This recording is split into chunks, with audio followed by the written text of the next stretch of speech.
안녕하십니까. 거꾸로 투자하는 쇼킹 부동산입니다. 최근 서울 위주로 영상을 제작해서 다루지 못했는데요. 여러분들 경기도가 심상치가 않습니다. 현재 부동산 시장 상황 솔직하게 공개를 하겠습니다. 구독으로 인생을 바꾸시기 바랍니다.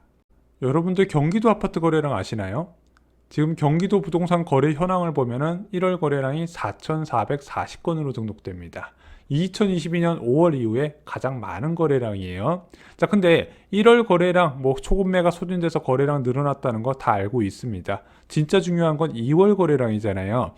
2월 거래량이 중요한 이유는 1월에 초급매가 소진되면 당연히 호가가 올라가잖아요. 거기서 거래가 체결될 것이냐, 또 하나 더 넓은 면적의 아파트 단지에서 초급매가 소진될 것이냐 확인할 수 있는 내용이 바로 2월 거래량이거든요. 근데 2월 거래량 아직 등록 가능한 기간이 37일이나 남았는데 1월의 절반을 넘어버렸습니다.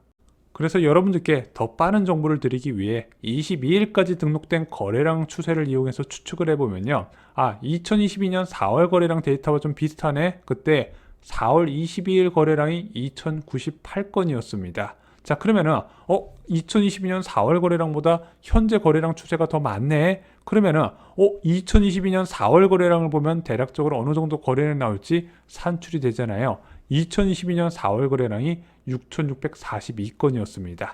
왜 4월 거래량과 비교를 했냐면요. 얘가 2022년 중 가장 높은 거래량을 기록한 시기였어요.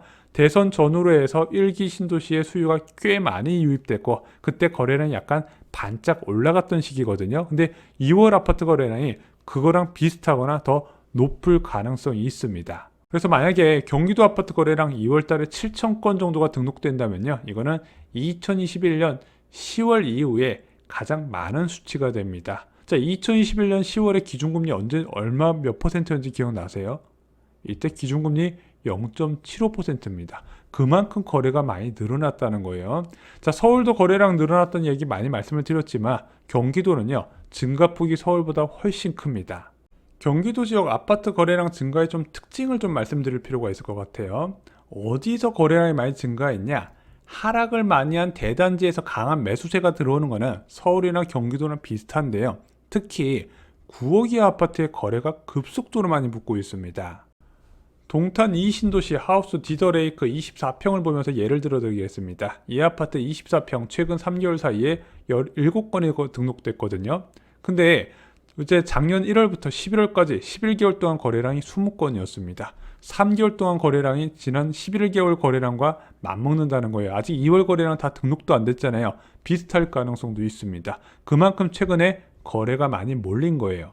자, 남양주 다산 2편한 세상 자이 34평 보기였습니다. 얘도 최근 3개월간 거래량이 8건이었습니다. 근데 작년 1월부터 11월까지 11개월간의 거래량이 5건밖에 안 됐어요. 최근 3개월 거래량이 11개월 거래량보다 더 많다는 거죠.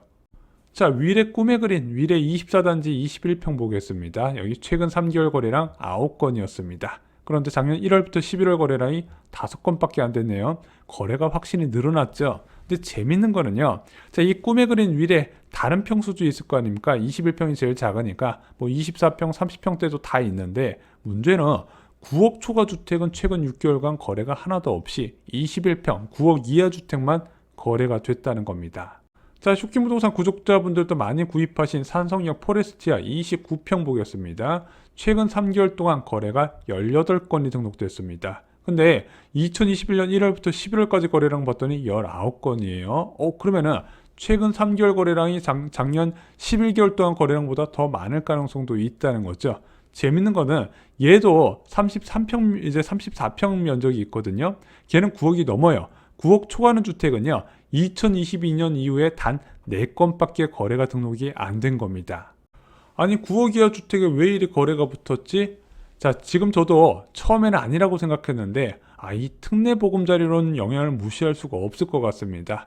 39조 6천억 원 규모의 공급 규모가 잡혀 있는데 신청 금액이 벌써 14조 5천억 원, 36.6%를 이미 소진을 해버렸다고 합니다. 이 중에서 신규 주택 구입이 34.2%, 전체 21,682건이 되는데, 자, 주로 이제 요즘 뭐 빌라 사신다고 특례 보금자리론 받는 분은 많지 않으니까 21,682건의 거래량이 등록됐네. 그러면은 이 중 절반이 수도권에만 주입된다고 감안하더라도 이거 상당한 거래량 증가 효과를 나타낼 수가 있다는 거죠. 솔직히 더 좋은 대안도 많이 있어요. 지금 카카오 주택담보대출 똑같이 중도상환 수수료 없고 이자는 더 싸거든요. 근데 이제 대환을 하는 사람이면 모를까, 저것 때문에 집을 살까, 이런 생각도 좀 했었어요. 그리고 심사 기간도 꽤 걸리거든요. 이런 특례 보금자리론의 이제 흥행, 체증식 상환 방식 때문이라는 이야기도 있어요. 일반적으로 우리가 많이 받는 주택담보대출의 원리금 균등 분할 상환 같은 경우는요, 이자하고 원리금을 합쳐서 일정한 금액을 납부해 나가는 방식인데, 체증식은 좀 달라요. 초창기에는 이자만 납부하는 방식이고, 그 이후에 원금 상환 방식이 늘어나면서 초창기엔 부담이 적고 그 이후로 부담이 늘어나는 구조거든요. 자, 얘가 어떤 효과가 있냐? 거치식 주택담보대출과 같은 효과가 나는 거예요. 그래서 미래의 소득이 많을 것으로 기대되는 젊은 직장인도 이것을 선호하겠죠. 왜냐하면 시간이 지날수록 호봉도 올라가면서 연차도 쌓여가면서 소득이 늘어나니까, 그럼 한 5년, 10년 뒤에는 이자나 원금 부담이 적어지니까 그때 미래에 내가 갚아줄 것을 기대하고 이것을 선택한다는 겁니다. 또 하나, 이것을 선호하는 사람이 있어요. 누굴까요?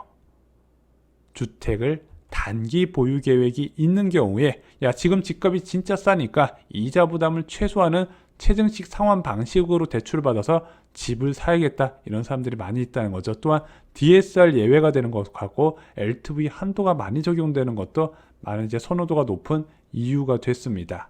특례 보금자리론 효과에 대해서는 두 가지 전망이 있습니다. 야, 이거 특례 보금자리론 한도 소진 금방 될 거고 그 이후에 수요가 줄어들 것이다. 자, 그런데 정부에서는 하반기에 만약에 한도가 부족하면은 공급액을 추가 편성한다고 발표를 했습니다. 그리고 또 다른 전망이 초반에만 흥행했다가 잠잠해질 가능성. 그래서 대트기 바운스 주장하시는 분들이 이런 말씀 많이 하시죠. 자, 물론 그럴 가능성이 아예 없다고 보기는 어려워요. 왜냐면은 지금 이제 각 지역의 부동산 업계 이야기를 좀 들어보면 2월 중순까지 올라간 호가에서 수요가 주춤한 거예요. 예를 들어 삼성의 포레스티아 같은 경우 8억 1천까지 바닥을 찍고 나서 현재 뭐 8억 7천, 8억 8천까지 거래가 됐거든요.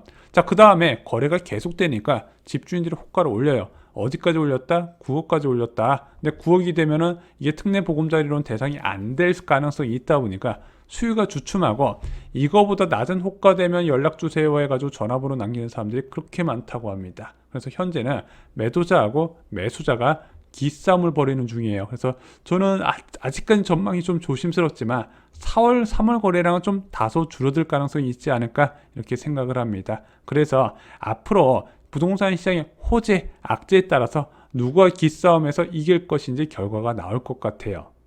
자, 특례 보금자리론 세 가지 소식도 좀 전해드리겠습니다. 일단 이 특례 보금자리론 주거용 오피스텔에 적용될 가능성이 나왔어요. 원래 보금자리론은 이제 주택법상 준주택으로 포함이 되어 있는 주거용 오피스텔은 적용이 안 되거든요. 근데 지금 주거용 오피스텔 시장이 완전히 죽어버렸잖아요. 뭐 여러 가지 원인이 있긴 하지만요, 이 주거용 오피스텔은요, 비주택 담보대출을 받기 때문에 이자가 굉장히 높아요. 그래서 안 그래도 수요 적은데 주택보다 금리가 더 높다 보니까 수요가 더욱더 줄어드네. 특례 보금자리론으로 반전의 계기가 나올지 좀 살펴볼 필요가 있을 것 같습니다. 자, 두 번째 소식은요, 기존 주택 처분 의무가 2년에서 3년으로 연장된다고 합니다.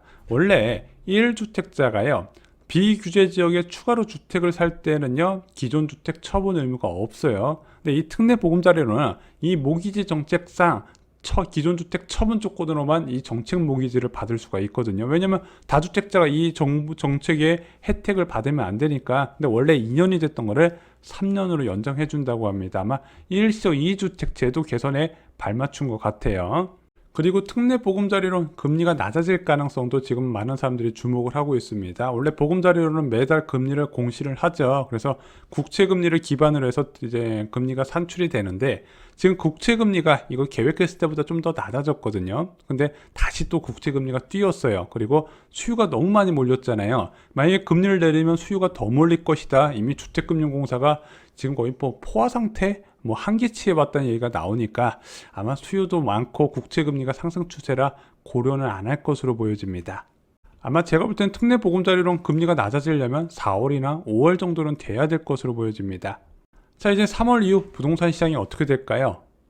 초급매는 소진되고 그 다음 호가에서도 사람이 사다가 너무 올려버리니까 안 사기 시작합니다. 3월 이후 부동산 시장 저희가 다음 영상에서 정리를 드리겠습니다. 자, 지금 시점에서 가장 필요한 내 집 마련 정보 쇼킹부동산 서적 역전세대란 나와 있습니다. 이미 많은 분들이 도움을 받으셨고요. 앞으로 주택을 구입하실 분들을 위해서 급락할 지역과 단지를 총정리해 두었습니다. 아직 늦지 않았다는 게 제 생각입니다. 이상으로 영상 마치겠습니다. 좋아요, 구독, 공유 꼭 부탁드립니다. 감사합니다.